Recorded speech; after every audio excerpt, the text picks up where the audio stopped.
राजस्थान के अंदर कोरोना का बढ़ते संक्रमण के बीच में आज से राजस्थान में सख्त लॉकडाउन लगाया गया है। इस वक्त हमारे साथ मौजूद हैं मंत्री प्रताप सिंह खाचरियावास। प्रताप जी, आज से सख्त लॉकडाउन लगाया गया है, क्या क्या नियम रखे गए हैं और कैसे इम्प्लीमेंटेशन किया जाए? नियम सब आपको पता है कि सुबह 6 से 11 बजे तक किराने की और दूध की सब्जी की दुकानें खुली रहेगी 6 से 11 बजे तक, क्योंकि हम नहीं चाहते कि भागम भाग हो। फैक्ट्रियाँ चल रही है, मजदूर फैक्ट्रियों में काम करते रहेंगे, कंस्ट्रक्शन वर्क चल रहा है, लेकिन परिवहन बंद किया है, क्योंकि एक स्थान से दूसरे स्थान पर लोग जाते हैं तो चैन नहीं टूट पा रही। ये मौत की जंग है और मौत की जंग में मौत को हराने के लिए, ज़िंदगी को बचाने के लिए ज़रूरी है कि थोड़ी सख्ती की जाए और लोग घरों में 14 दिन रुक गए तो मैं गारंटी से कहता हूँ, सब लोगों से अपील करूँगा TV 9 के जरिए कि आप यदि मौत को हराना चाहते हो, ज़िंदगी चाहते हो, तो 14 दिन घर में रह जाओ। गारंटी से कह रहा हूँ, ये कोरोना को हम हराने में सफल हो जाएंगे। प्रताप जी, ये प्राइवेट अस्पतालों की लूट लगातार जारी है। आपने पिछली लहर के अंदर एक सिस्टम जारी किया था कि ये अस्पताल इतना ही बेड के पैसे लेगा, उसके बावजूद आपने नोडल अधिकारी भी लगा रखी है, उसके बावजूद आपने ही बयान जारी किया कि लगातार लूट की खबरें आपके सामने आ रही है।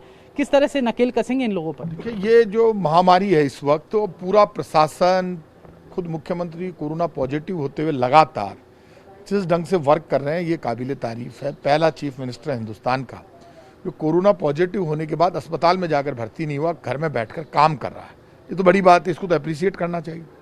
ऐसे में यदि प्राइवेट हॉस्पिटल जिनके लिए नियम कायदे कानून जब पिछली बार कोरोना की लहर आई हमने तय कर दिए, ये तय कर दिया, गजट नोटिफिकेशन जारी हो, आप इससे ज़्यादा पैसे नहीं ले सकते। इसके बाद भी कोई पैसे ले रहा है, उसकी कुछ हॉस्पिटल सीज होने भी शुरू हो गए, तो उनके खिलाफ कार्रवाई करेंगे। बेईमान बेईमानी कर सकता है, लेकिन राजस्थान की सरकार की नज़र से बच नहीं सकता। कानून अपना काम करेगा, ये मानकर चलिए। हर डॉक्टर मेरा दोस्त है जयपुर में, राजस्थान, सब डॉक्टर नर्सिंग कर्मी अच्छे हैं। जिन हॉस्पिटल्स को फ्री ऑफ कॉस्ट ज़मीनें मिली सरकार से, बड़े बड़े हॉस्पिटल्स हैं, ये ग्लोबल कॉज है सेवा का, और इस वक्त किसी को भी ये मानकर चलिए कि तंग करने का किसी को अधिकार नहीं है। सबकी जिम्मेदारी बनती है कि लोग यदि परेशान है तो उनकी मदद करें। प्रताप जी, आपदा में जो अवसर देख रहे हैं, अभी अभी मेरे पास एक फ़ोन आया कि ऑक्सीजन के नाम पर उनसे पेटीएम से पैसे ले लिए और वो नंबर बंद है। तमाम ऐसे लोग हैं सोशल मीडिया के जरिए लोगों को परेशान कर रहे हैं, कालाबाजारी कर रहे हैं, अस्पताल कालाबाजारी कर रहे हैं, रेमडेसिविर बेच रहे हैं, उन पर आप क्या कहना चाहेंगे? उनको रेमडेसिविर की जो कालाबाजारी, उसमें काफ़ी लोग पकड़े गए। और ये जो सोशल मीडिया पे, मैं लोगों से अपील करूंगा, मीडिया से भी कहूंगा, आप भी इस तरह के जारी करें। प्रशासन, सरकार अपनी जगह लगी हुई है। जब महामारी होती है तो महामारी में ना कोई प्रधानमंत्री होता है, ना मुख्यमंत्री, ना मंत्री। जब पहले युद्ध हुआ करते थे तो राजा खुद घोड़े पे बैठ के लड़ता था। अब प्रधानमंत्री जी तो कहीं दिखाई नहीं दे रहे। युद्ध चालू हो गया, उनको वैक्सीन का पैसा चाहिए, वैक्सीन पर GST चाहिए।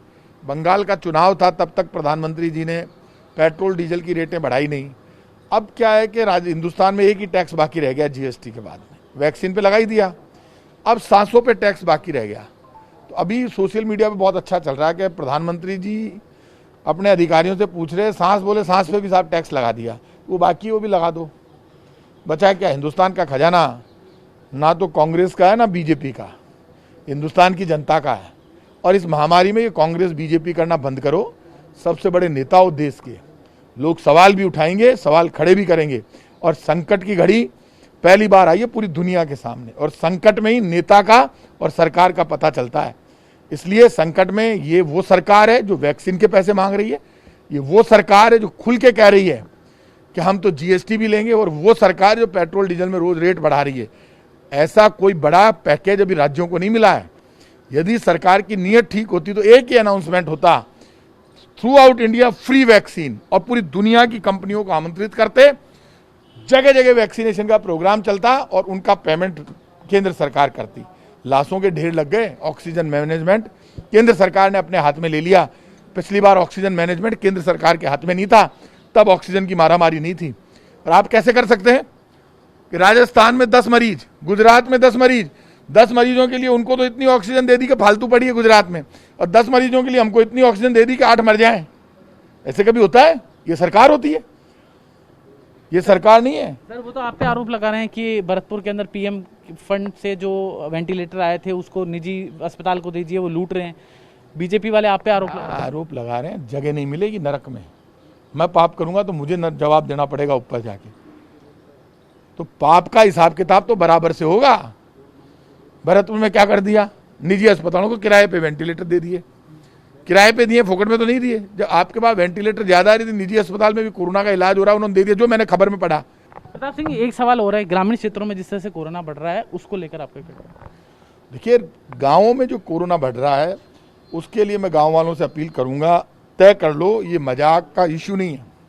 मास्क लगाना पड़ेगा, भीड़ इकट्ठी मत करो, गप्पे लगाना बंद करो, घरों में रहना शुरू करो। यदि गांव वाले 14 दिन तक क्वारंटाइन रह गए, ये जंग जीतने में गांव का नाम लिखा जाएगा, लेकिन घर पे रहना होगा।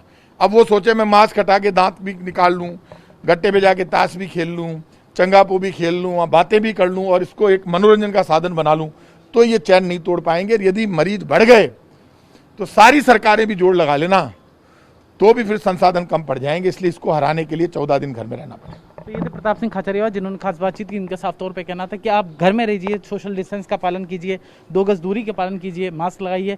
ग्रामीण क्षेत्रों में, राजस्थान के ग्रामीण क्षेत्रों में जिस तरह से आंकड़े बढ़े, वाकई चौंकाने वाले हैं। अधिकतर मामले ग्रामीण क्षेत्रों से आ रहे हैं। गांव का चिकित्सा व्यवस्था इतनी सुदृढ़ नहीं है, वो शहरों की ओर पलायन कर रहे हैं, जिससे शहर के अस्पताल फुल हो रहे हैं, ना बेड है ना वेंटिलेटर है। आप भी अपना ख्याल रखिए, 2 गज दूरी का पालन कीजिए। जीते जेठनदानी, TV9 भारतवर्ष, जयपुर, राजस्थान। हमने की गलती फिर एक बार, कोरोना ने किया दोबारा प्रहार। मास्क, 2 गज दूरी, करें अपनी सुरक्षा खुद। कोरोना टीका हम सबको लगाना है, मिलकर साथ समझदारी से कोरोना को हराना है।